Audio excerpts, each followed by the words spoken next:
प्रधानमंत्री सरकार चलानी है तो उन्हें चंद्रबाबू नायडू और नीतीश कुमार के साथ की जरूरत होगी। वो इसलिए क्योंकि 2014 और 2019 में अपने दम पर बहुमत लाने वाली बीजेपी इस बार 272 का जादुई आंकड़ा पार नहीं कर सकी है।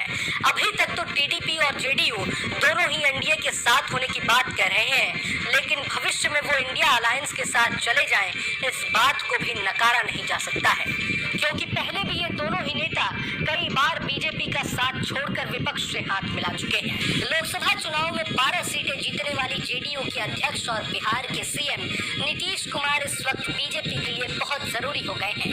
मोदी और नीतीश के बीच रिश्ते काफी पहले से ही उतार चढ़ाव भरे रहे थे। नरेंद्र मोदी और नीतीश कुमार के खट्टे रिश्ते खुलकर 2013 में सामने आए थे।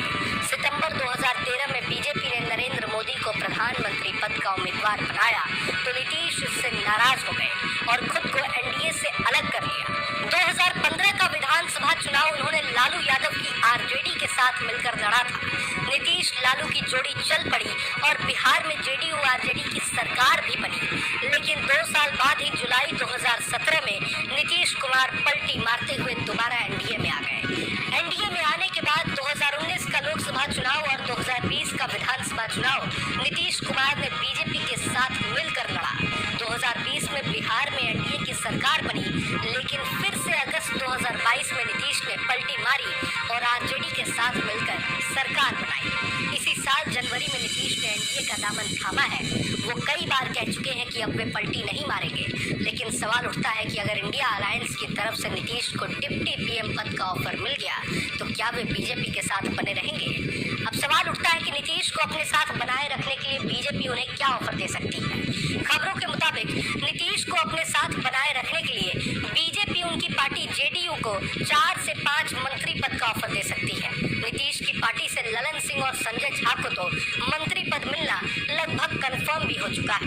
दूसरी तरफ लोकसभा चुनाव में 16 सीटें जीतने वाली टीडीपी के अध्यक्ष चंद्रबाबू नायडू की मोदी के साथ दोस्ती भी काफी उतार चढ़ाव भरी रही है। 2018 तक नायडू की टीडीपी एनडीए का हिस्सा थी।